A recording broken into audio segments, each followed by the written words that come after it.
Boa noite a todos, nobres colegas, advogados, membros de comissões da seccional, da subseção, que eu vejo aqui, das subseções, professores, estudantes de direito, senhoras e senhores. É com grata satisfação que a Ordem dos Advogados do Brasil, seção de São Paulo, por seu presidente, Dr. Marcos da Costa, e por seu diretor do Departamento de Cultura e Eventos, Dr. Humberto Luiz Borges Durso, tenho a honra de promover este grandioso evento, recebendo os ilustres palestrantes, doutora Regina Beatriz Tavares da Silva, doutor Teodoreto de Almeida Camargo Neto, para a apresentação e lançamento da obra Grandes Temas de Direito de Família e das Sucessões, volume 2, da qual são coordenadores e coautores, sendo ainda coautores Carlos Eduardo Minoso Poleto, Francisco José Carrali, Hamid Sharafdini Júnior, Laura Souza Lime Brito, Leonardo Manso Vicentim, Luiz Francisco Aguilar Cortês, Luiz Fernando Salles Rossi, Priscila Gapito, Renato Vilela, Ricardo Pereira Júnior, Roberta Nioac Prado, Walter Piva Rodrigues, e para minha honra, esta que vos fala. Coube-me a inenarrável alegria de recepcionar os nossos palestrantes.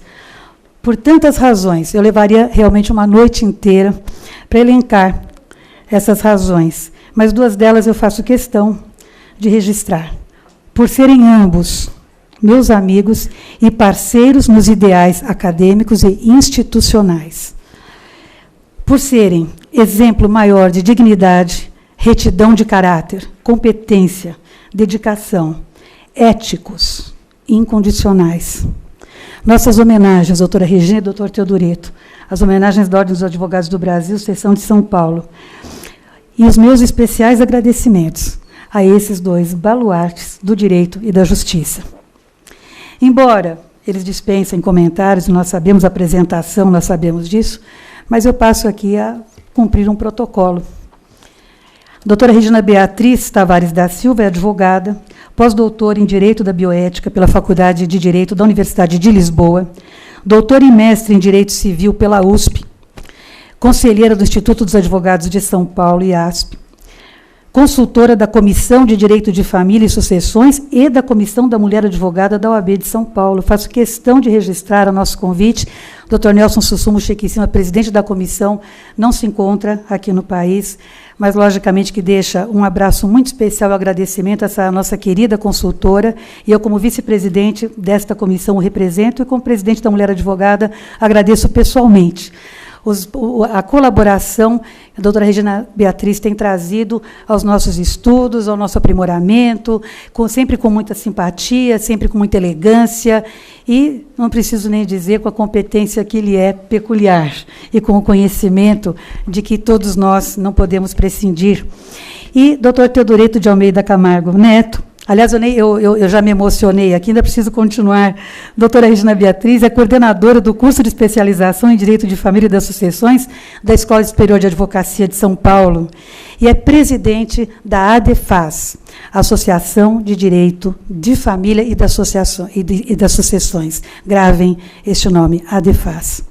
E o doutor Teodoreto de Almeida Camargo Neto é desembargador do Tribunal de Justiça de São Paulo, especialista em Direito Civil e Direito Processual Civil pela Escola Paulista da Magistratura, professor do curso de especialização em Direito de Família e das Sucessões da Escola Superior de Advocacia, ESA de São Paulo, e diretor de publicações da ADEFAS, Associação de Direito de Família e das Sucessões. Sem maiores delongas, eu passo a palavra aos nossos palestrantes. Doutora Regina, por favor. Muito obrigada, doutora Kátia.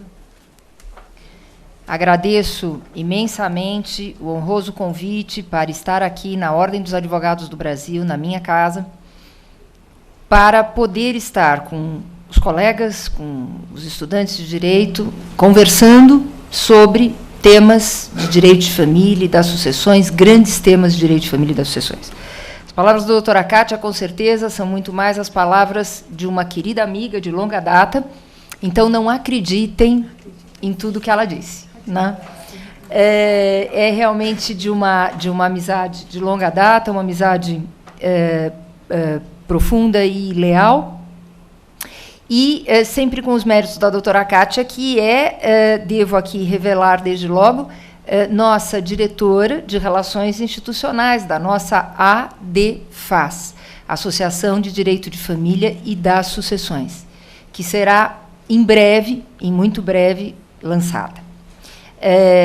Essa associação conta, como a doutora Kátia já disse, com a presença do doutor Teodoreto de Almeida Camargo, nosso coordenador aqui do livro Grandes Temas de Direito de Família e das Sucessões, doutor Teodoreto que brilha, né, no tribunal, na coordenação do livro, nos seus escritos, na sua doutrina, nas suas aulas.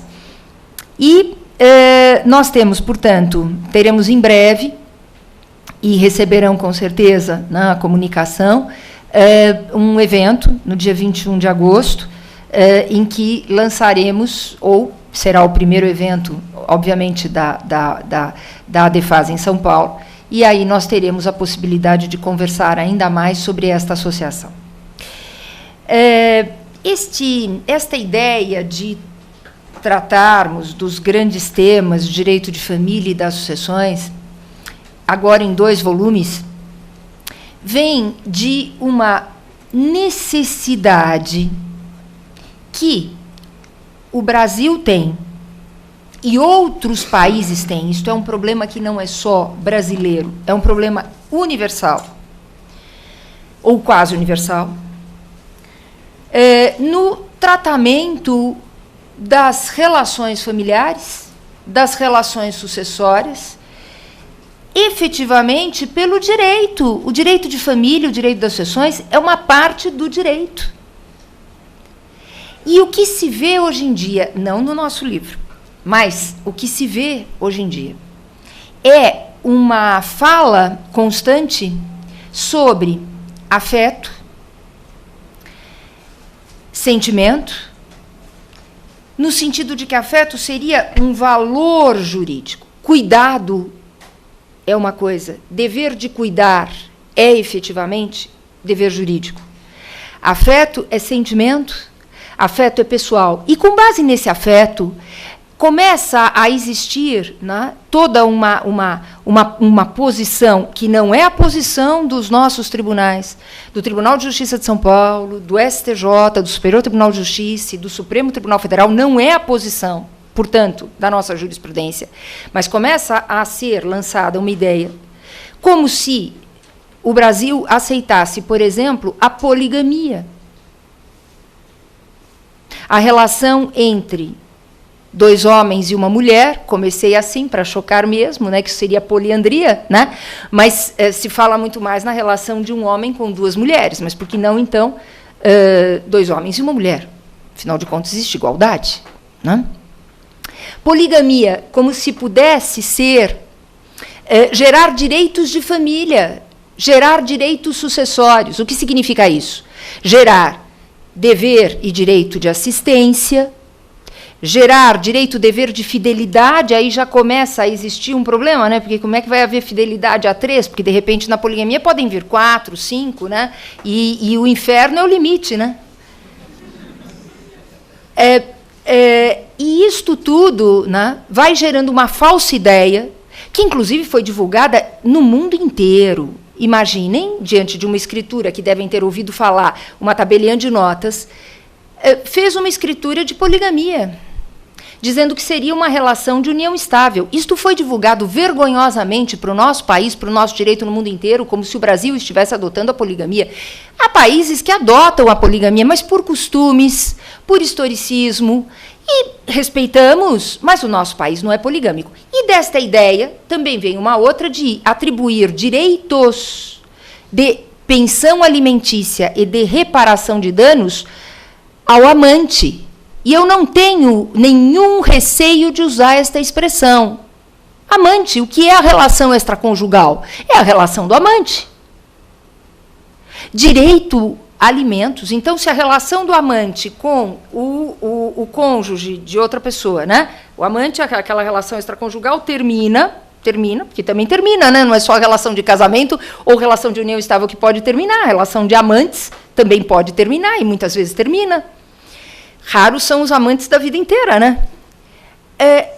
esse amante ou essa amante, esse ou essa, teria direito de buscar pensão alimentícia e reparação de danos, talvez pelas benesses que não recebeu e que o cônjuge, né, a pessoa casada, recebeu, né? Porque, mais uma vez eu digo, o inferno é o limite, né?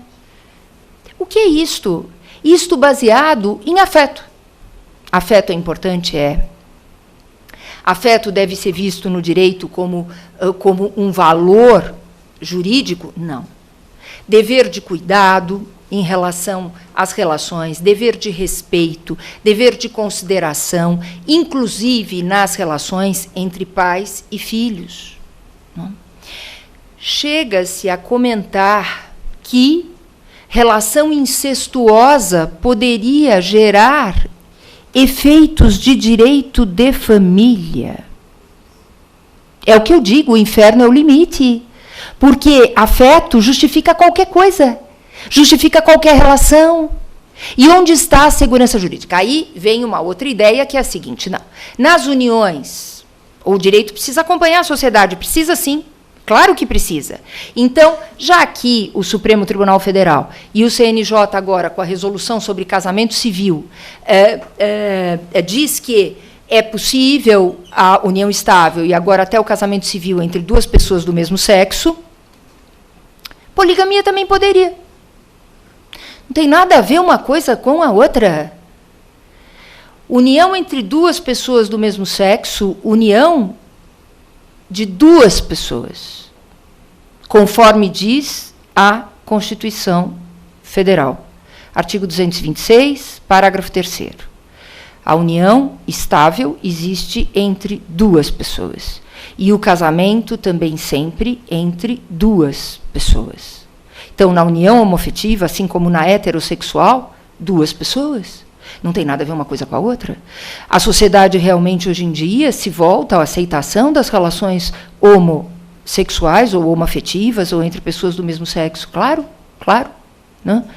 Mas não aceita a poligamia, não é anseio social. E aí eu faço uma pergunta muito simples, né, para quem ainda fica com um pouco de dúvida, né, a respeito. Quem é que aqui receberia em casa três pessoas numa relação poligâmica e diria: venha, entre, senta-te à mesa e come comigo? É um ditado português que o Dr. Vasco com certeza conhece, que é no sentido de que quando se convida para entrar em casa e comer à mesa, é pessoa que a gente respeita, que é nosso amigo, né? A gente não vai pôr na mesa da nossa casa alguém que não seja nosso amigo, que não tenhamos respeito por esta pessoa. Quem é que daqui convidaria numa união, três pessoas, ou sei lá, 4, 5, que vivam uma relação poligâmica? A sociedade não aceita a poligamia. E não é tudo que é possível em direito de família e direito das sucessões. E o direito de família e o direito das sucessões, especialmente, no caso, as relações familiares, são a base da sociedade, são o núcleo essencial de manutenção da própria nação.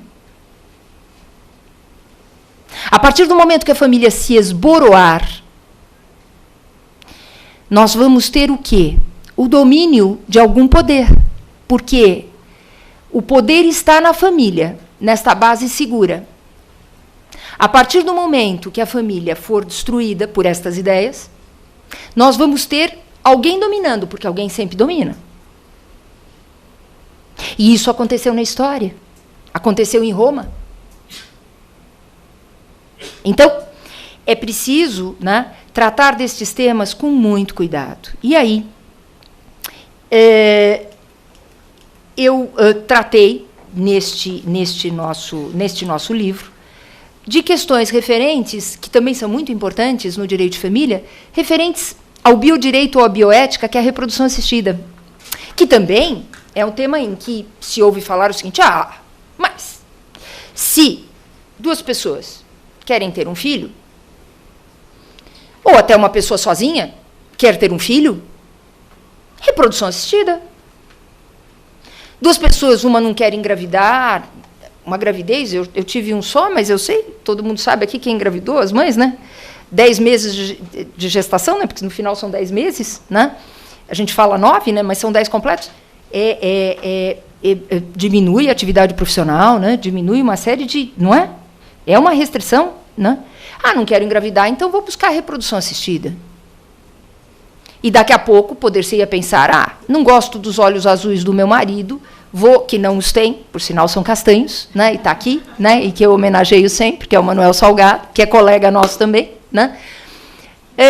Não gosto dos olhos castanhos do meu marido, vou buscar olhos azuis no banco de reprodução assistida, né? Calma. Reprodução assistida é matéria que diz respeito a nós, não só aos médicos. E reprodução assistida é uma matéria que está sendo tratada exclusivamente pelo Conselho Federal de Medicina, que edita resoluções uma sobre a outra. E saibam, não é mais uma questão meramente teórica. Devem ver na mídia, né, muitas vezes, esse assunto, né, divulgado. Né, é um assunto muito constante, é uma prática, melhor dizendo, muito constante a reprodução assistida hoje em dia. E aí, duas correntes de pensamento. Uma que diz, não, lei geral não tem que regulamentar a reprodução assistida. Vamos deixar para os conselhos de ética esta regulamentação, Conselho de Ética da Medicina. E outra, favorável à regulamentação por lei geral. Ou seja, favorável ao cuidado que o direito deve ter também em relação à reprodução assistida, porque lei cuida, né? O que a lei faz? Cuida da sociedade, né? O objetivo é esse. Às vezes não cuida, descuida, mas o objetivo é esse. Pois bem, por um lado, essa rarefação legislativa seria benéfica por evitar precipitadas formalizações e as rigidificações que o direito inevitavelmente traz consigo. É um fato. Mas, por outro lado, é totalmente indesejável, porque é por meio do direito que se encontra uma ordenação justa da vida social. O que é o direito? O direito, ao que serve o direito em especial? A ordenação da vida em sociedade. Né? E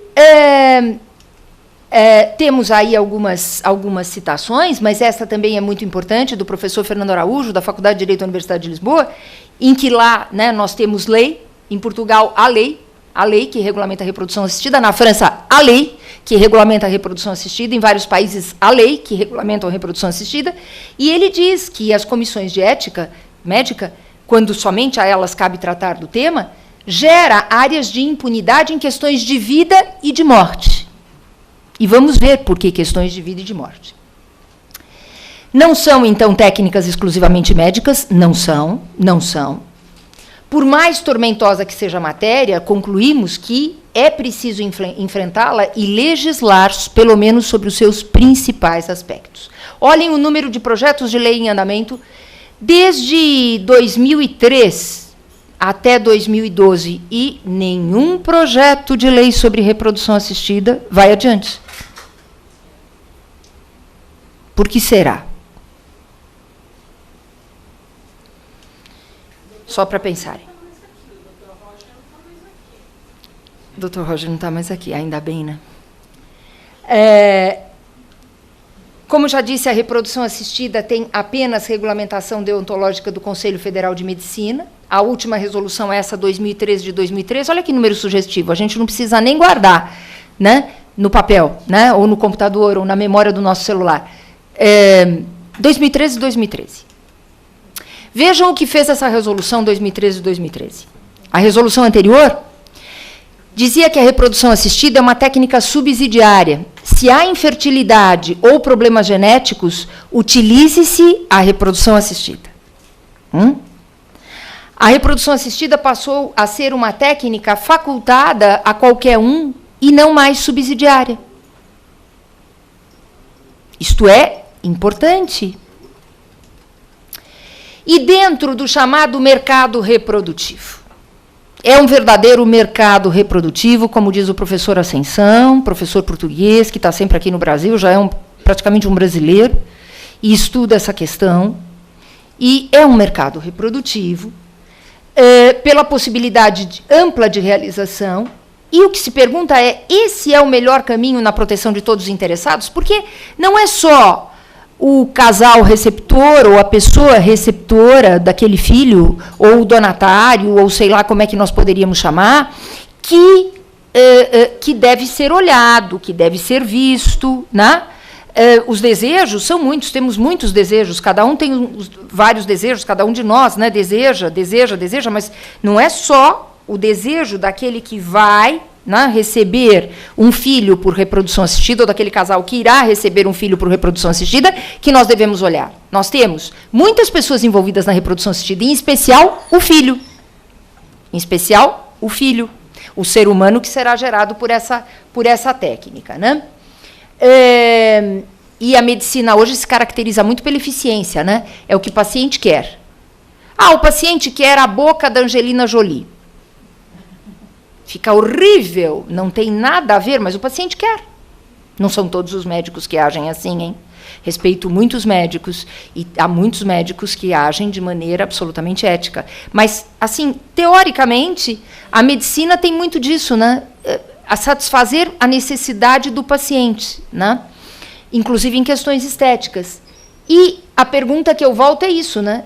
Seria essa a única baliza na reprodução assistida, as conveniências dos que procuram a técnica para satisfazer seus desejos de serem pais e mães? Bem, eu vou passar aqui pela terminologia, basta que aqui entendam que existem duas terminologias, né? A reprodução assistida homóloga, feita com os gametas dos cônjuges, do marido e da mulher, ou do companheiro e da companheira, a biparentalidade, né? Ou a heteróloga, que é em que há a doação de gametas por terceiros, seja o sêmen e, portanto, o espermatozoide, seja o óvulo, seja até a barriga de gestação, que é a chamada barriga de aluguel. Não sei por que pegou esse nome, barriga de aluguel, porque, afinal de contas, deveria ser barriga de comodato, né? Comodato, né? Tem que ser gratuita, né? A entrega do corpo, né? As partes do corpo, elas podem ser doadas, mas gratuitamente. Mas pegou, né? Barriga de aluguel, por que será, né? Barriga de aluguel. Não sei, uma mulher assim, né? Doar seus 10 meses para gerar um filho, não sendo parente próxima, né? É incrível, né? Que solidariedade humana, né? Bom, olhem quantas pessoas envolvidas, além dos beneficiários, e os direitos da personalidade de todos eles podem ser violados, e são do ser humano procriado artificialmente, do doador e da doadora de gametas, e da mulher que cede o ventre para a gestação de substituição. O número de direitos da personalidade atingidos são muitos, muitos. Vamos ver alguns. Bem, sabem a união entre pessoas do mesmo sexo, a resolução do CNJ, o acolhimento pelo STF, não? Sabem, não sei se sabem, mas é bom olhar que um acórdão, ele não é feito só, sabem disso, mas olhar né, estes acórdãos do Supremo Tribunal Federal nestas questões. Um acórdão não é feito só pelo voto do relator, quando os outros magistrados se manifestam. Se há outros votos, ainda que concordantes, precisa ler, porque o julgamento é um todo, né? Então, aqui, por meio desses acórdãos, nessa ação direta de inconstitucionalidade e nesta arguição de descumprimento de preceito fundamental, a união entre pessoas do mesmo sexo passou a estar contida no artigo 1723 do Código Civil, que é o artigo que regula a união estável. Portanto, efeito vinculante, união estável entre pessoas do mesmo sexo, né? Esse é o resultado desses julgamentos do Supremo Tribunal Federal. Vejam os votos. Ministro Lewandowski, sim, união estável entre pessoas do mesmo sexo, mas nos aspectos em que são assemelhados, descartando-se aqueles que são próprios da relação entre pessoas de sexo distinto. Voto do ministro Gilmar Mendes. Sim, direitos na união entre pessoas do mesmo sexo, naquilo que for cabível. Voto do ministro César Peluso. Sim, direitos, mas nem todos. Entre os cônjuges e companheiros, mesmo no casamento das pessoas do mesmo sexo, todos os direitos. Eu defendo isto há muitos anos. Desde final da década de 90, quando propus, inclusive, projeto de lei para que houvesse o reconhecimento dos direitos em vida e pós-mortem nas relações entre pessoas do mesmo sexo. Mas e no direito de procriar artificialmente? A resolução citada do Conselho Federal de Medicina autoriza. Autoriza. A reprodução aqui será sempre heteróloga. Não há como. 2 homens e 2 mulheres, sempre heterólogo. Obrigatoriamente com doação de sêmen, portanto, por terceiro, inclusive com gestação de substituição, se for união entre 2 homens. Claro. Não há como ocultar a reprodução assistida do filho, concordam? Nesses casos, não há. Porque a natureza indica que o filho não foi gerado e, portanto, vai saber que foi por reprodução assistida. E aí começam os problemas. Né? Aí começam os problemas por quê? Para que haja uma reprodução heteróloga com gestação, inclusive, de substituição ou não, né? Para que haja, portanto, essa fecundação artificial, normalmente há a transferência de embriões em número maior do que o suportável numa gestação. E aí um aborto pré-concebido. Sabiam disso? Aceite-se ou não o aborto, o direito brasileiro não aceita o aborto, pelo menos até agora, a não ser em casos excepcionais. Né? A resolução diz que o número em mulheres entre 40 e 50 anos pode ser de até 4 embriões. Raramente uma mulher suporta uma gestação com 4 embriões. E aí vem a eliminação dos embriões excedentários. Eliminação no ventre da mãe, no ventre da mulher.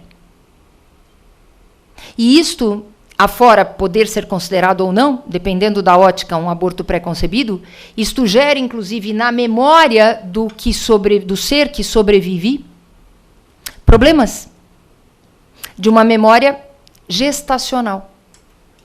E começo a olhar para o ser humano, né, que é gerado com essa técnica.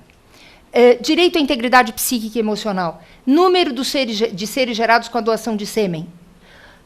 Alguém que doa sêmen, espero que aqui ninguém tenha doado, que vai começar a ficar preocupado se não ficou.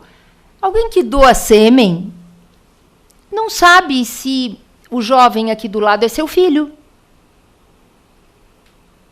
Alguém que doa sêmen não sabe se o seu filho de sangue, o seu filho consanguíneo, irá se casar com a irmã.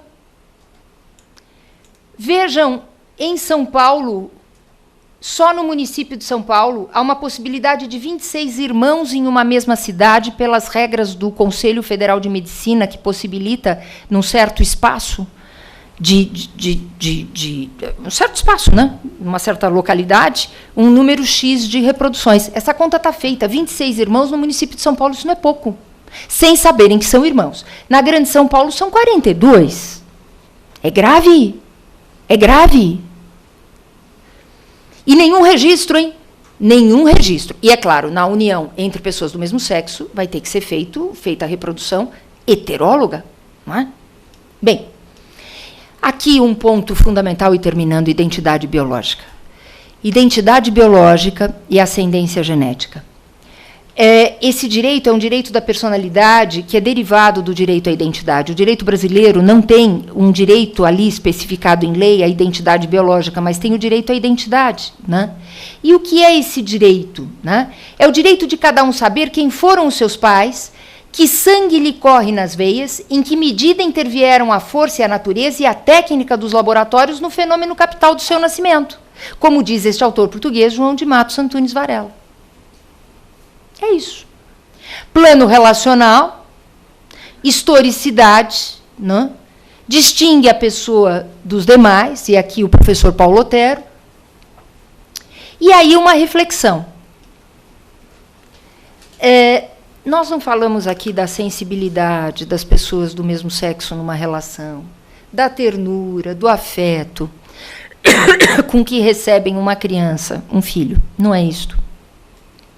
Nós não falamos, em hipótese nenhuma, que essas tendências, o homossexualismo, possa vir a gerar filhos também homossexuais. Não é isto. Tá?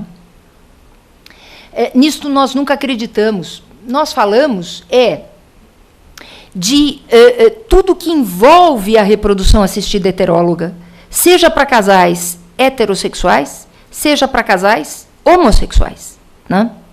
E aqui, no direito à identidade biológica, ao conhecimento, né, da origem genética e da origem biológica, não há como saber, não há como conhecer. A memória, a ascendência familiar, os laços biológicos, não há como conhecer. Sabem por que não há? Porque existe o direito ao segredo do doador. Um ser humano, por uma técnica de reprodução assistida, jamais poderá saber quem é seu pai ou sua mãe no direito brasileiro. A própria lei de adoção, modificada em 2009, nosso ECA, modificado em 2009, autoriza o filho adotivo a buscar e saber quem é o seu ascendente. E está certo? Só que na reprodução assistida não dá para conciliar, porque tem o direito ao segredo do doador do material genético. Então, vejam, é algo a pensar, né? Nós, juristas, porque aqui somos todos juristas, viu? Todos. O que é jurista, na expressão do desembargador Dipp, no seu livro Prudência Notarial, recomendável, o livro e a prudência. No livro do Dr. Dipp, ele diz, jurista é aquele que estuda o direito. Todos nós somos juristas. Mas é preciso que nos deixem falar também sobre técnicas que não são exclusivamente médicas, percebem? Porque senão não adianta sermos juristas, né? Nós precisamos intervir neste processo de legislação e de efetiva legislação, pelo menos de lei geral, sobre a reprodução assistida. E o que acaba acontecendo, como diz o professor Eduardo de Oliveira Leite, um grande estudioso destas técnicas também, ele diz, se volta muito a reprodução assistida a um adultocentrismo. O casal quer, ou a pessoa sozinha quer, é o adultocentrismo. E o ser gerado, né, como será, né, essa impossibilidade de conhecer a sua origem genética? Será uma pessoa que poderá evoluir, terá a proteção da sua dignidade? Né? Bem, terminando efetivamente, né, nós temos aqui, só para citar no direito português, o casamento entre pessoas do mesmo sexo existe há muitos anos, por lei. Mas a lei veda a reprodução assistida. Então, não é nenhum absurdo o que se está aqui a falar, de que há necessidade de verificar isto tudo. Né? Não é porque existe casamento homossexual ou heterossexual que tudo é possível, quando envolve outras pessoas. Né? Bem, aqui, só para terminar, o direito ao desenvolvimento da personalidade, que está ligado a tudo isto, a lei de adoção, como eu disse, é essa redação dada pela Lei 12.010 de 2009, que, após completar 18 anos, o adotado tem o direito de conhecer sua origem biológica, artigo 48 do ECA. Para quê? Para que tenha condições adequadas ao seu desenvolvimento, se quiser conhecer. Só que na reprodução assistida isso não é possível. E, por fim, um convite, né? Aqui reiterado. Nós vamos ter, agora no dia 21 de agosto, estes expositores, neste evento da Ordem dos Advogados do Brasil, chamado Responsabilidade e Solidariedade no Direito de Família. Vamos falar do casamento, da união estável, da alienação parental, do regime de bens, né? E, na coordenação do Dr. Nelson Sussumo Chiquicima, que é o nosso presidente da Comissão de Direito de Família e das Sucessões, e da Comissão da Mulher Advogada, na presidência da doutora Cátia Boulos. Né? E terá o apoio este evento da nossa ADEFAS, Associação de Direito de Família e das Sucessões, e, claro, o evento todo da Ordem dos Advogados do Brasil, um evento que também nos honra muito em podermos apoiá-lo, né? E nós vamos ter aqui, portanto, logo em breve, se quiserem anotar, possivelmente a partir de segunda-feira, o nosso site com conteúdo em jurisprudência, em artigos, em doutrina, portanto, em assuntos tanto de lei vigente como de lei projetada. Um site, um portal bastante rico de conteúdo, que será o www.adefas.org.br, www.adefas.org.br. Consultem o site, tá?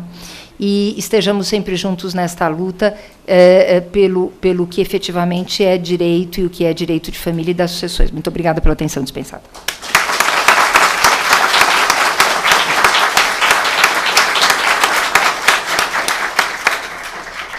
Agradecemos a doutora Regina Beatriz. Tivemos aqui uma pequena amostra deste artigo maravilhoso aqui, escrito pela doutora Regina, e teremos agora do doutor Teodorito de Almeida Camargo Neto também, a respeito do seu artigo. Doutor Teodorito.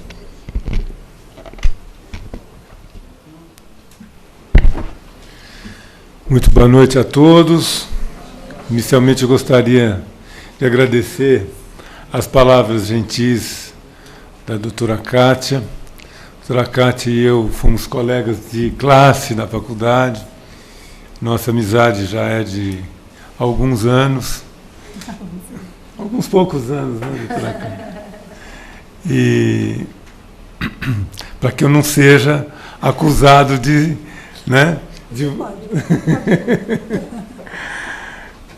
declinar aqui a quantidade desses anos todos. Mas só mesmo essa amizade poderia autorizar e justificar as palavras gentis que ela me dedicou.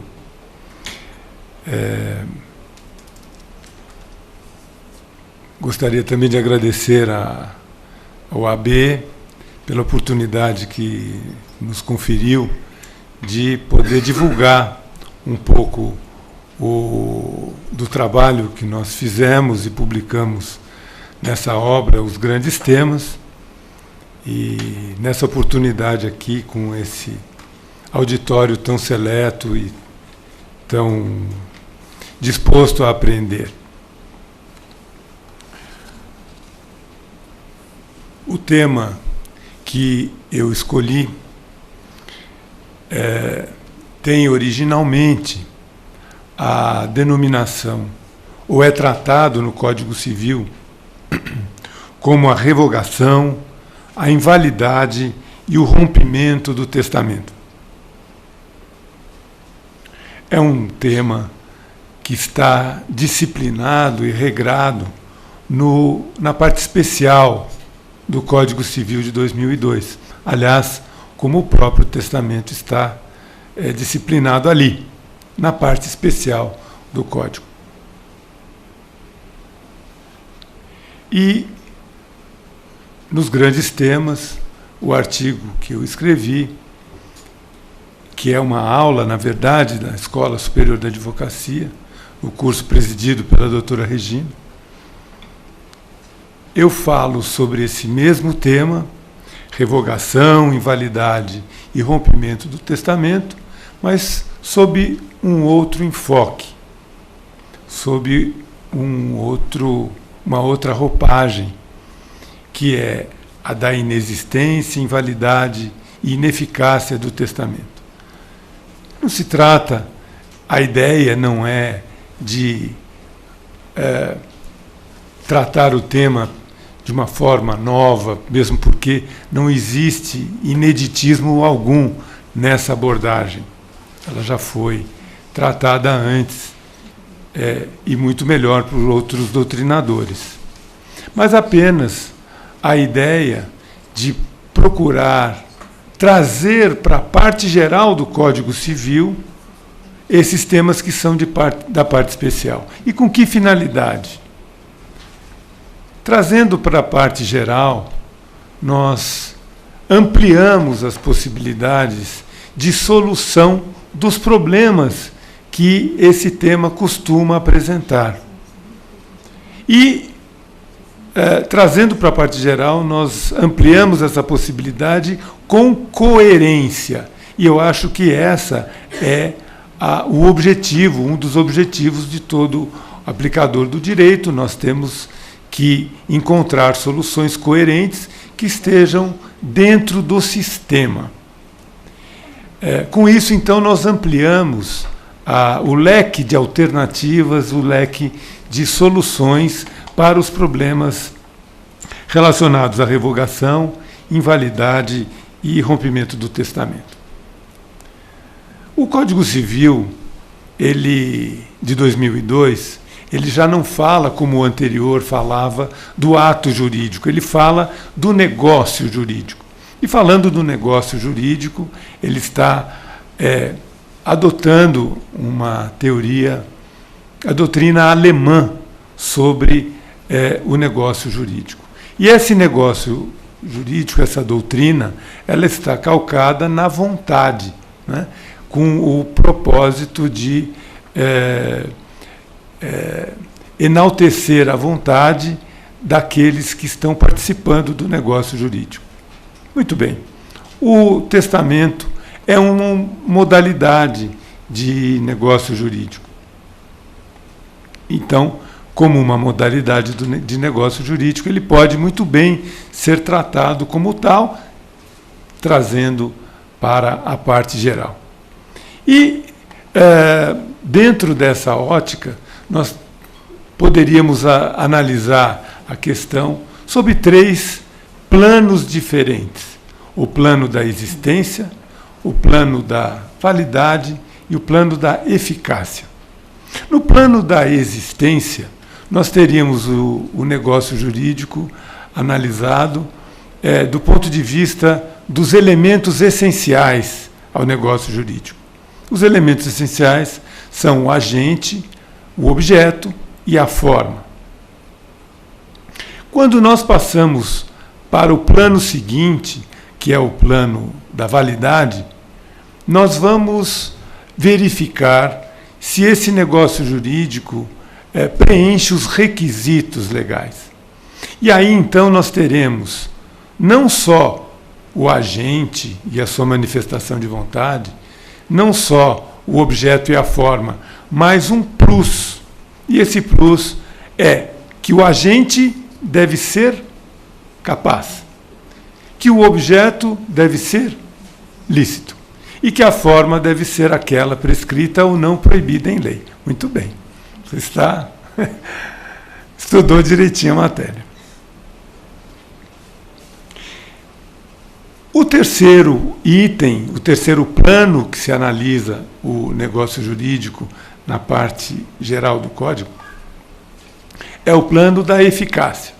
Então, se nós temos um negócio que existe e que, existindo, ele é válido, nós vamos avaliar se ele reúne ou não condições de produzir os efeitos correspondentes, de produzir os efeitos legais.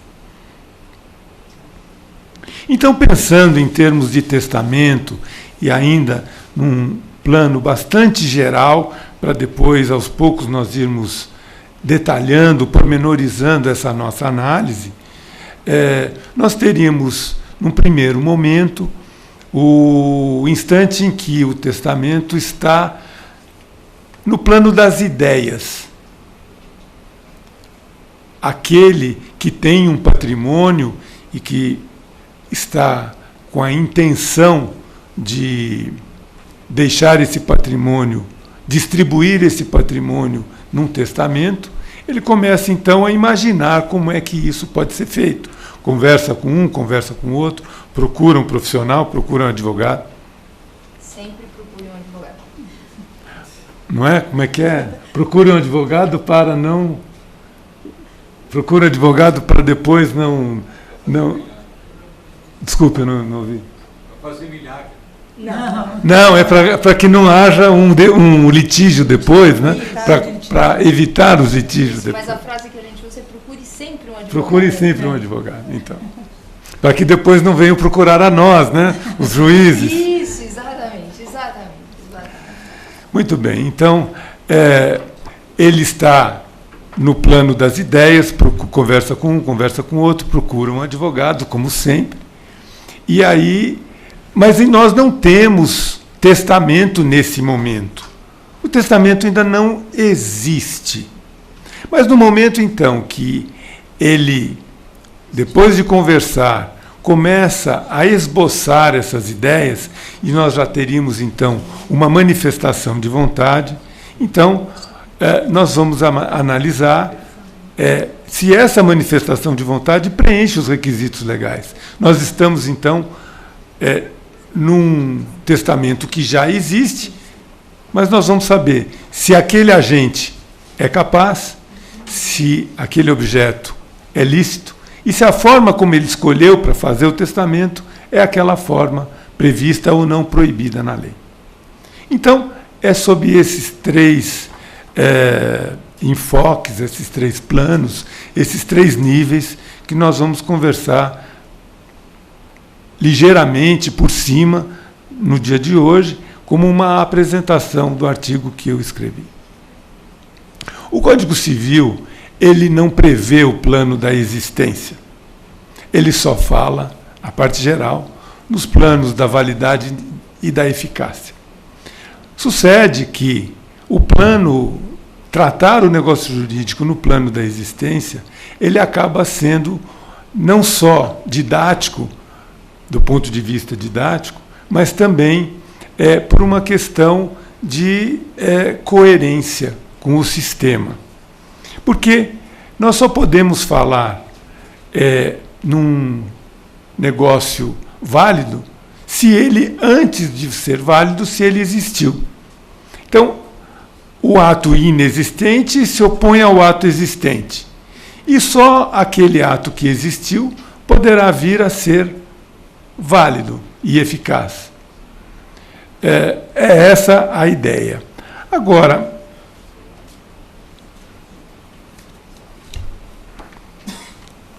a relevância nós podemos pensar em termos, por exemplo, dos efeitos.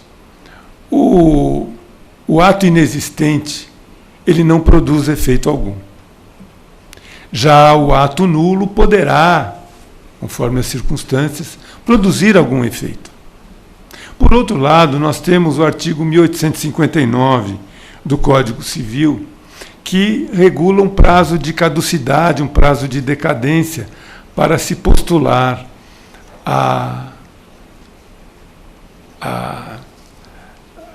para se impugnar a validade de um negócio jurídico do testamento. Muito bem. Como nós estamos falando de uma regra limitativa de direito, nós sabemos que todas as regras limitativas, elas exigem uma interpretação igualmente estrita.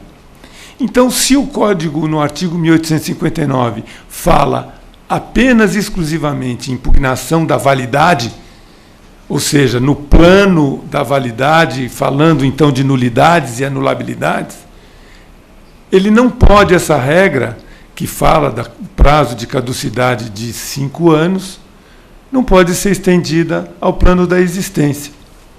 Então, se, por exemplo, o advogado recebe no seu escritório um cliente que quer impugnar um determinado testamento e já se passaram mais de 5 anos, se ele abordar a questão do ponto de vista da existência, ele poderá propor a ação, porque o artigo 1859 não se aplicaria ao plano da existência, mas apenas exclusivamente ao da validade.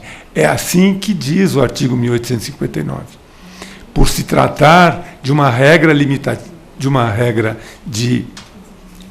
que disciplina uma hipótese de decadência, por se tratar de uma regra limitativa de direito, ela não comporta interpretação extensiva. Ela exige uma interpretação restritiva. Portanto, não se aplica às questões do plano da existência. Por isso, então, sob esses dois aspectos, o ato inexistente que não produz efeitos, diferente do ato nulo, e em relação ao artigo 1859, nós já percebemos a importância desse plano de tratar os negócios jurídicos em geral e o testamento em particular, sob essa ótica do plano da existência, apesar de o Código Civil não tratar desse plano. Mas a doutrina trata. E quando nós falamos de existência, do plano da existência, apenas para recordar, nós estamos verificando, examinando o negócio jurídico, se ele preenche, se ele contém os elementos essenciais: agente, objeto e forma. Só, apenas e exclusivamente sob esses três enfoques. Porque o plus, como nós já comentamos inicialmente, nós vamos analisar no plano seguinte, que é o plano da validade. Se o ato existe porque é praticado por um agente com objeto e forma, nós vamos examinar agora se aqueles elementos essenciais do plano da existência, se eles preenchem os requisitos legais. Então, se aquele agente é capaz, se aquele objeto é lícito, se aquela forma é a forma prescrita ou não proibida na lei.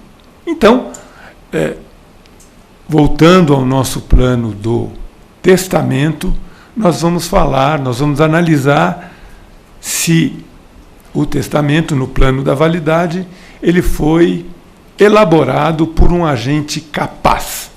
E a capacidade de testar, ela está sujeita a uma regra. Não tem capacidade para testar aquele que é incapaz.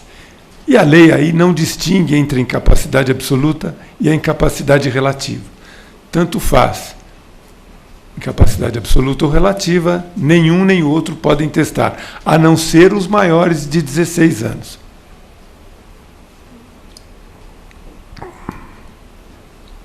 Sendo, portanto, capaz, ele poderá testar.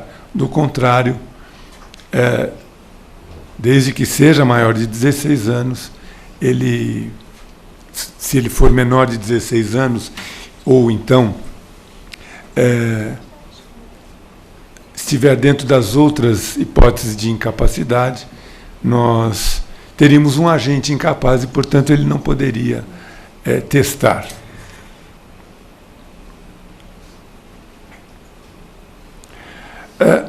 Mas não é apenas a capacidade de testar. Nós também temos a outra capacidade passiva, que é a de receber por testamento. Não é? A lei disciplina aqueles que podem receber bens por testamento. Então, ela diz, em outras palavras, ela proíbe que aqueles que escreveram o testamento a pedido do testador, esses não podem receber por testamento. As testemunhas testamentárias também têm aí uma incapacidade, elas não podem receber por testamento. A concubina ou concubino do testador também não pode receber por testamento. Não pode herdar na forma do testamento. Então, nós estamos ainda no plano da validade, mas essa disposição específica que regula a incapacidade de receber por testamento, ela não contagia, não contamina o testamento inteiro. É apenas essa disposição testamentária que viola essa proibição da lei é que seria inválida, sem contagiar, sem contaminar as demais disposições testamentárias, o testamento inteiro.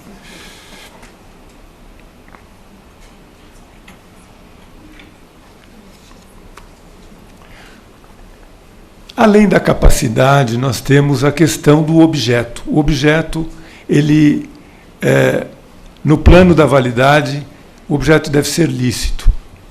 Portanto, a disposição testamentária, ela não pode violar as disposições legais. E aí nós temos a proibição do testamento conjuntivo. É o testamento simultâneo, é o testamento recíproco, é o testamento correspectivo. Na verdade, essas três formas de testamento, que estão vedadas pela lei, elas estão proibidas justamente em função do disposto no artigo 426 do Código Civil. Esse artigo proíbe que se trate, que se cuide no contrato de herança de pessoa viva. Então, o objeto desse contrato não pode ser, ou o objeto desse negócio jurídico não pode ser a herança de pessoa viva. Daí a proibição do testamento conjuntivo nas suas três formas. Quer dizer, é aquele testamento em que duas pessoas simultaneamente se comprometem a testar em favor de um terceiro. Ou então, quando duas pessoas simultaneamente se comprometem uma a testar em favor da outra. Ou então, quando uma se compromete a testar em favor da outra, desde que a outra também teste em favor dela. Então, são as três formas de testamento conjuntivo e que integram esse item do objeto lícito. Este objeto, ou seja, um testamento que contenha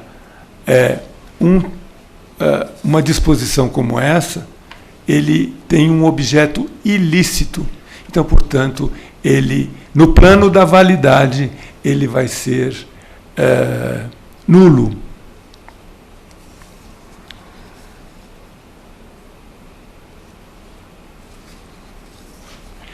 Além disso, além do objeto, além do agente capaz, além do objeto lícito, nós temos a questão da forma. Não é? E o testamento é um negócio solene, propriamente dito.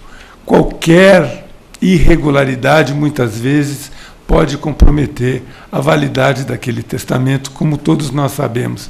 E essa acaba sendo uma das restrições muito grandes que as pessoas deixam de testar, justamente para não correr esse risco. Né? Todos sabem dessas filigranas jurídicas que acabam comprometendo a eficácia ou a validade de um testamento. Muito bem. Embora, Teodorito, desculpa, né? Vou fazer uma graça, mas muitos também não testam porque acham que se fizerem um testamento vão morrer. Não é? Pois é. Tem Parece que é um anúncio, né? Um mau prenúncio, né? Daí eu digo, acaba... olha, eu já fiz pelo menos 2. Não morri até hoje, já faz tempo, viu? Quer dizer, então... O céu, aí é o céu, viu? Nós esperamos acabar no céu, viu? Mas então nós estamos no plano da forma, não é? E o negócio é solene na medida em que ele deve, o testamento deve seguir aquelas formas previstas na lei, do testamento público, do testamento particular, do testamento cerrado. Né? Então nós sabemos, por exemplo, que o cego só pode testar na forma pública. Como nós sabemos também que o testamento cerrado, ele precisa ter a cédula testamentária e ele precisa ter também o auto de aprovação.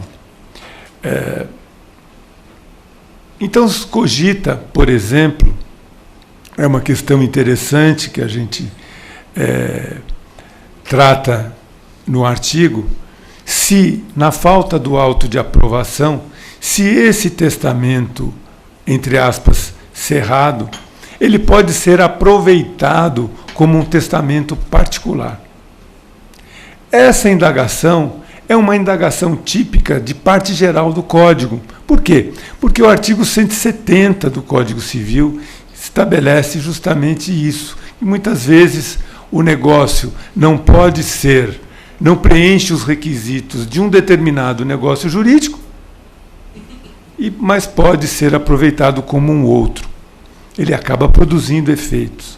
Ele é inválido ou seria inválido como testamento cerrado.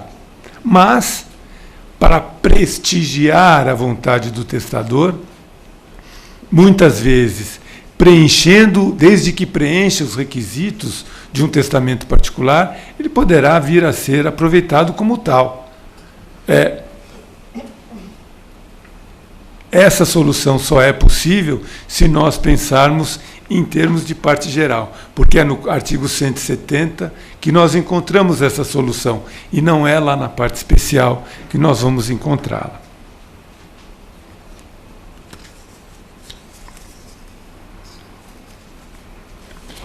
O plano da eficácia pressupõe que o negócio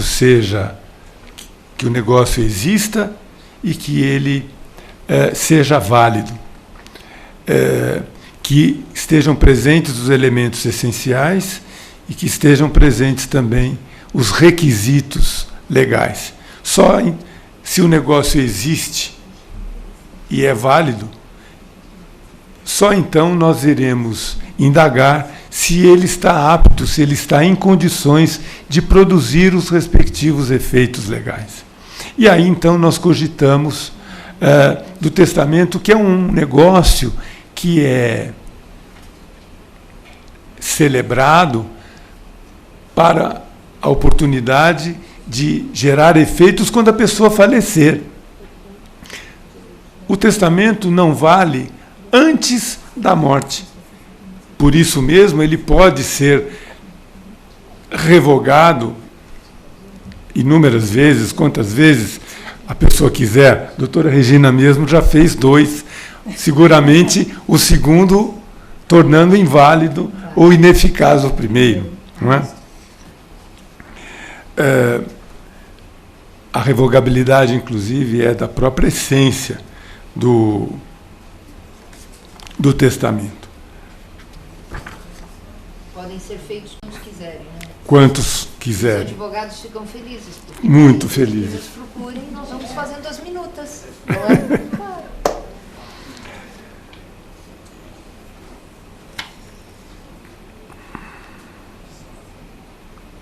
Agora, muito relevante o que o doutor Teodoreto colocou do testamento cerrado e valer como documento, como testamento particular, né, essa possibilidade nessa interpretação. Porque o risco de um testamento cerrado se tornar inválido é imenso. Né? Não sei se vocês já viram um testamento cerrado. O tabelião, ele cose, ele costura, depois ele vem com a vela e com o lacre, e ele fecha com lacre, a moda, né, antiga, né, aquele lacre vermelho, né, ou pode ser de outra cor, mas enfim, a gente sempre pensa em vermelho, ele lacra, parece sangue, né, aquilo sim é tétrico, né, mas ele lacra, né, e vai para as mãos do próprio testador. Não pode ser invalidado. Se tiver uma rasura, um risco, se dentro não tiver alguma dúvida de que foi ele mesmo que escreveu ou que digitou, porque agora pode ser digitado, né? Pode ser datilografado ou digitado, né? Pode ser desde o código, mas se houver alguma dúvida que alguém sabia daquilo que ele estava escrevendo e que foi lá para dentro daquele envelope, inválido. Então, ser um testamento cerrado, um documento particular, a possibilidade de ser um documento particular, um testamento particular, né? É fantástico, né? Quer dizer, são essas ideias do Dr. Teodoreto que realmente são impressionantes, né? Porque eu nunca tinha pensado nisso. Então, e de se aproveitar o testamento cerrado, que porventura não tenha esse auto de aprovação, que deve ser lavrado pelo tabelião, é interessante que ele pode vir a ser aproveitado, justamente no propósito de se enaltecer, de se prestigiar a vontade do testador. É sempre a intenção do julgador prestigiar essa vontade, né? Nós só muitas vezes não conseguimos essa solução porque o testamento acabou sendo mal feito ou não preenchendo os requisitos legais. Para terminar, então, nós falamos da caducidade do testamento ainda como uma hipótese de ineficácia. Quando não há bens, o testador previu que aquele outro bem seriam destinados a aquela ou aquela outra pessoa. Muito bem. Do momento em que ele elaborou o testamento até o falecimento dele, esses bens acabaram sendo consumidos, acabaram sendo vendidos por uma razão ou por outra. Quando se abriu o testamento, não havia mais bens. Aqueles bens que estavam ali destinados a aquele outro, já não havia mais. Esse testamento será ineficaz.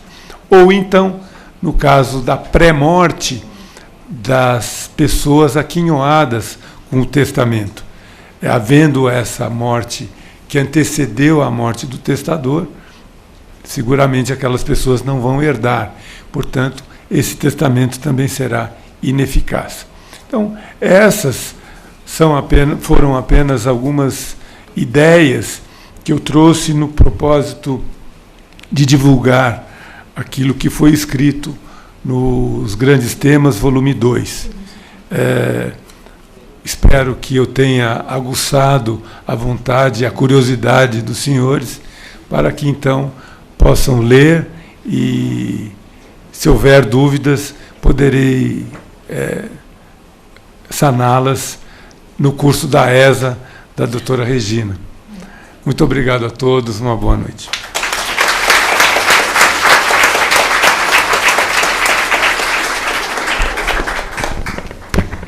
Sem dúvida, o doutor Teodoreto despertou o nosso interesse, não é? Queremos saber mais e aplaudi-lo, sim, como ao curso da doutora Regina Beatriz, coordenado por ela, as aulas magníficas também que o doutor Teodoreto profere. E não é pela amizade que eu estou falando, é pelo nítido reconhecimento de todos, viu? Agora, eu gostaria de complementar com os... nós vamos só complementar com os artigos que compõem ainda essa obra. Então, nós temos, e seus autores, não é? O abuso de direito nas relações de família, do Dr. Luiz Fernando Salles Rossi, Solidariedade e Responsabilidade no Direito de Família, da lavra do Dr. Carlos Eduardo Minoso Poleto, Alimentos Gravídicos, Dr. Francisco José Carrali, Direito à Intimidade e Provas Ilícitas, de Dr. Hamid Sharafdini Júnior. E provas lícitas também, viu? E as lícitas também. Que são dessas que nós gostamos, né? As lícitas. As atas notariais no direito de família, da doutora Priscila Agapito, muito interessante, por sinal, especialmente na produção de provas, nas questões de família. Empresas familiares... A ata notarial, é preciso que nós saibamos como fazer, exatamente. Nós advogados. Não basta que o tabelião, obviamente, saiba lavrar uma ata notarial. É necessário que nós saibamos usar a ata notarial como meio de prova, e um meio de prova muito importante nos processos judiciais, né? Então, tem ali todo um entendimento do que é ata notarial e que nos ajuda muito a compreender. Empresas familiares, governança corporativa, governança familiar e planejamento patrimonial e sucessório, da doutora Roberta Nioac Prado e doutor Renato Vilela. Espécies de testamento ordinário e hermenêutica testamentária, da lavra da doutora Laura Souza Lima e Brito. E tutelas de urgência no direito das sucessões, brevíssimas anotações, doutor Walter Piva Rodrigues e doutor Leonardo Manso Vicentim. Já na questão na área de sucessões, transmissão e administração da herança, doutor Luiz Francisco Aguilar Cortez, o direito de representação, doutor Ricardo Pereira Júnior, e o doutor Teodoreto apresentou deu uma breve degustação do seu artigo, magnífico, e eu falo sobre socioafetividade, família e sociedades do afeto no direito de família e sucessões contemporâneas. Vou ser muito brevíssima.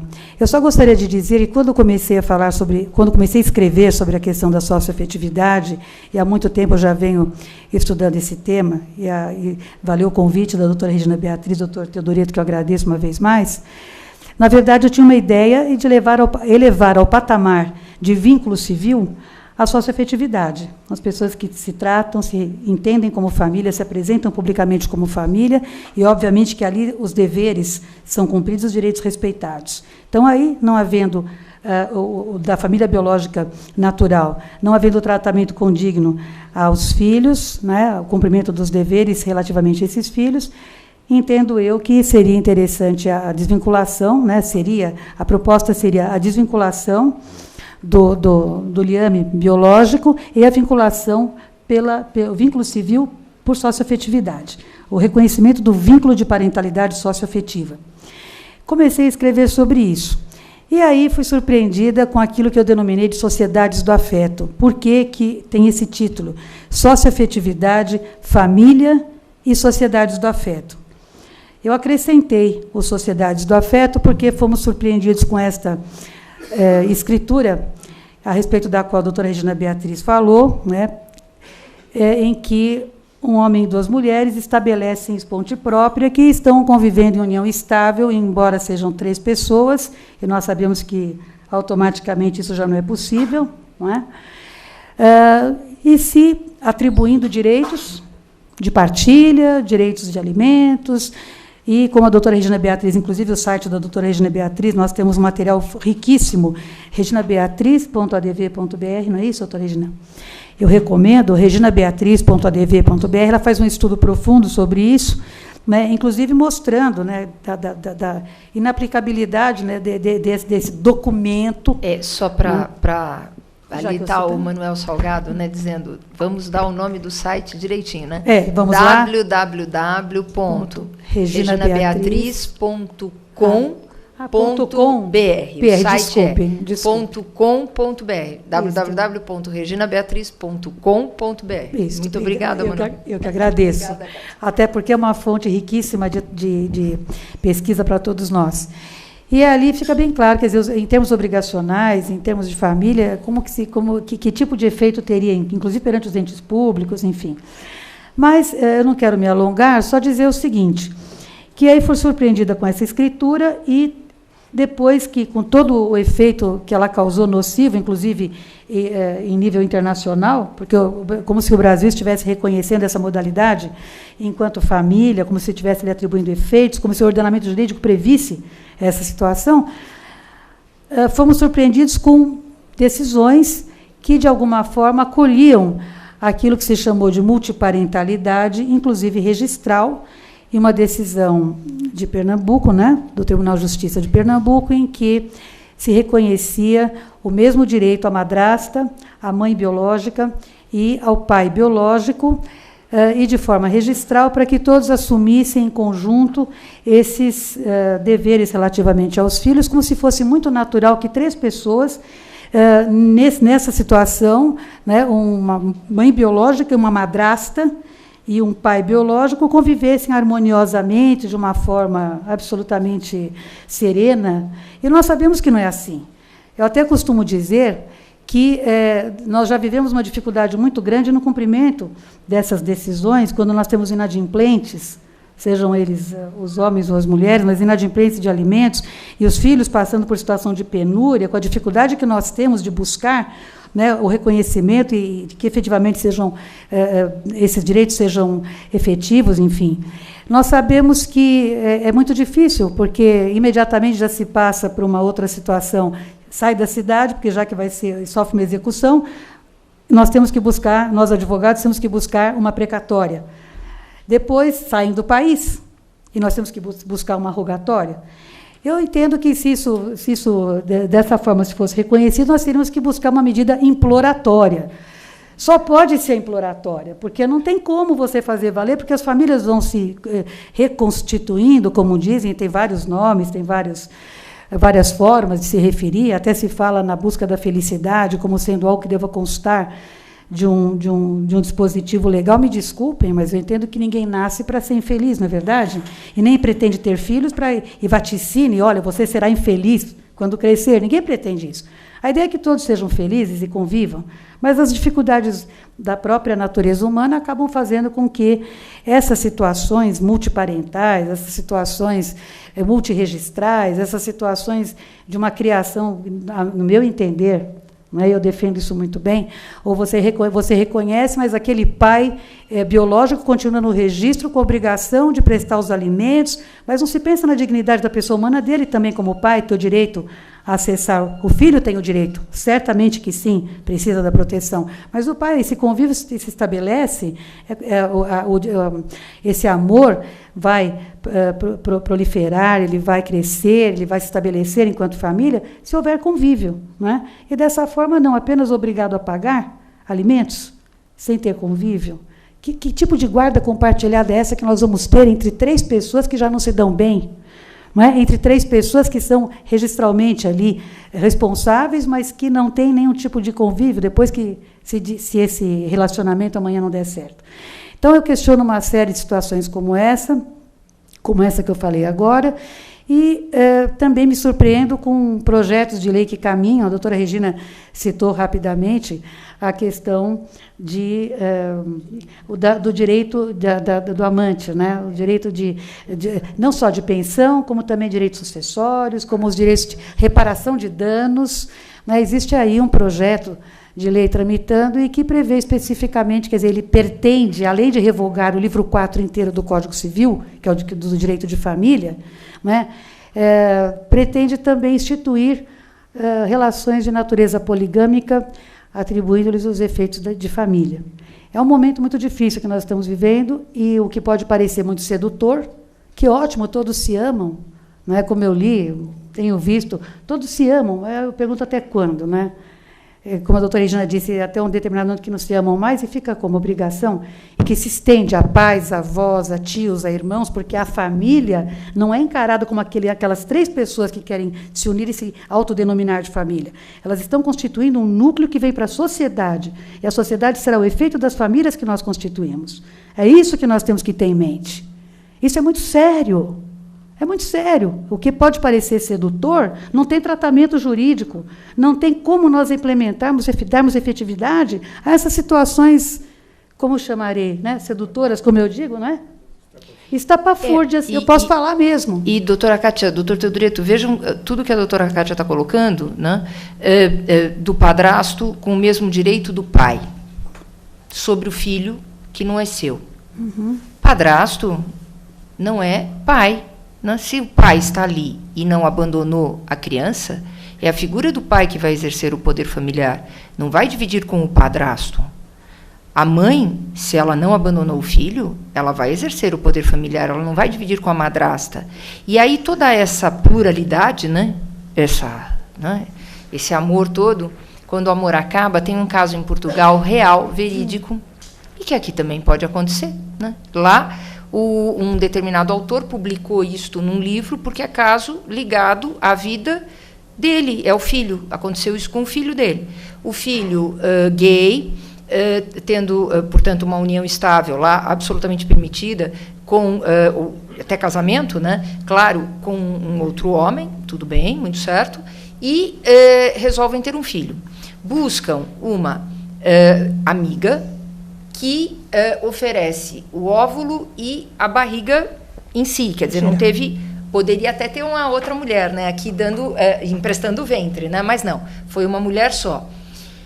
E não querem um ter prevalência sobre o outro, se houver uma separação, então buscam um amigo que doa o sêmen.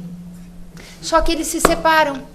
Isso é ótimo. E os 4 estão disputando a guarda da criança. É natural.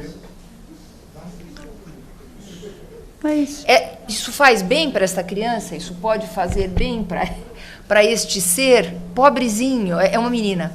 Pobrezinho, meu Deus do céu. Não é? Então, vejam, essa pluralidade, né? Tudo isto se interliga, não é, doutora Kátia? E tem que fazer com que nós reflitamos como juristas todos, né? Todos nós. É justamente esta questão e que nós temos que observar com bastante atenção, muito cuidado, porque, aparentemente, já tenho ouvido isso em diversas mesas, em congressos, que é natural, é o caminho natural que a sociedade está escolhendo. E eu, particularmente, quando faço, e a doutora Daniela, que está aqui, que é da nossa comissão, sabe quanto nós discutimos isso dentro da comissão, cada vez que eu faço uma pergunta para uma plateia, e geralmente não só composta por pessoas ligadas ao direito, mas também as demais áreas, psicologia, serviço social, antropologia, eu fico assim, pasma de constatar que as pessoas não querem mesmo, e que ainda assim falam, mas é o caminho natural, mas vocês entendem que isso é possível?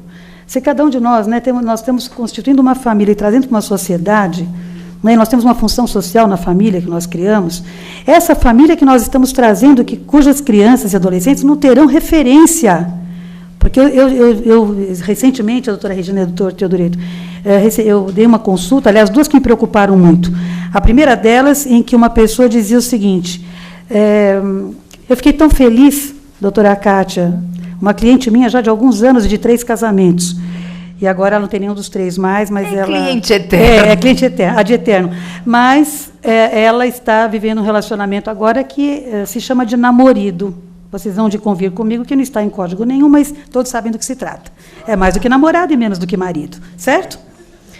E ela veio toda feliz me consultar e disse assim, doutora Kátia, eu estou tão feliz, o meu filho está chamando meu marido, meu ex-marido, de pai, que é o pai biológico. O meu pai de pai, que é o avô da criança, e o meu namorado de pai. Olha que maravilha. Que coisa linda. Eu quase tive um surto, vocês sabem que a minha expressão é um surto de catapora fatal, né? E disse, olha, eu entendo que você precisa de um tratamento urgente,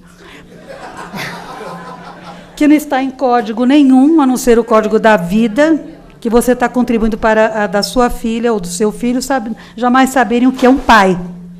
E onde está o respeito, onde é que está, não é? A confiança, onde é que está a referência dessa criança. Esse é um caso. O outro caso, deixa eu ver se eu me lembrei rapidamente agora, enfim. Não vou me lembrar, já me esqueci, porque, enfim, também não preciso... convenientemente, é melhor esquecer. Mas é que nós estamos vivendo situações como essas. Então, a respeito desse artigo, na verdade, pretende provocar a reflexão, né? Pensarmos juntos para sabermos se efetivamente esse é o caminho que a sociedade brasileira pretende, que a família que vai constituir a sociedade seja, né, estruturada nesse tipo de pensamento. Todas as pesquisas que eu fiz dizem que não. Todas. E eu tenho feito isso reiteradamente. E se perguntasse aqui, eu tenho certeza que, embora pareça que ótimo, posso ter várias... Não falei que você pode ter várias. Não confundam poliamorismo com a tal poliafetividade, em que se emprega o sufixo afetividade com a intenção de dizer que é de constituir família. E o poliamorismo é quando as pessoas pretendem ter vários relacionamentos, porque o amor é lindo, mas ele também, não é? Quando se fala em família, ele tem direitos pessoais, patrimoniais, sucessórios e sociais. Vamos pensar nisso quando se fala em família, não é? Bem, eu quero agradecer Kátia, a todos. Posso fazer uma colocação? Pode, por favor. Sobre o nosso livro, né? O interessante, doutor Teodoreto, me corrija se eu estiver errada, doutora Kátia, é que são temas do nosso dia a dia. Não é um livro filosófico, teórico, né? Tem todos os princípios, obviamente, que devem ser ali estudados, como bem colocou ali o doutor Teodoreto na sua exposição, e a doutora Kátia agora na sua, mas com conteúdo prático, e trazendo para nós, né, as ferramentas de que o advogado precisa, né? Ou seja, a doutrina de que o advogado precisa, exceto o meu artigo, que eu sou suspeita para falar dele, né? Mas acho ele ótimo. Mas, de qualquer maneira, né, vejam, é exatamente isso, né, esse conteúdo prático, né? Tanto na área de sucessões, o direito das sucessões está muito abandonado, dificilmente se encontra doutrina recente sobre sucessões, e é um tema importantíssimo, né? E no direito de família, né, estes temas todos, a aplicação dos princípios da responsabilidade civil e da reparação de danos nas relações de família. Hoje em dia, depois da Emenda Constitucional 66 de 2010, o Instituto a utilizar, né, numa violação de dever do casamento é o da reparação de danos. O principal instituto, né, que vai reequilibrar a situação, a indenização, a responsabilidade civil, né, e assim por diante. O abuso, né, nas ações de família tão comum, o abuso, né, o abuso do direito, né, nas ações de família, enfim, eu acho que vão gostar muito. Eu recomendo. Todos nós, sem dúvida. Bem. Então, agradecendo a presença de todos, eu quero passar as mãos da doutora Regina Beatriz Tavares da Silva e ao doutor Teodorito de Almeida Camargo Neto, este certificado da palestra de hoje. Só vou dizer que vou convidá-los também, logo após, aos autógrafos, aqueles que desejarem os autógrafos dos autores e dos coordenadores, que nós faremos aqui ao lado, então logo terminamos a sessão. Mas eu passo antes a doutora Regina Beatriz o seu certificado, assinado pelo Dr. Marcos da Costa, nosso presidente, o Dr. Luiz Humberto Borges Durso, Departamento de Cultura e Eventos, da OAB, agradecendo imensamente. Agradeço.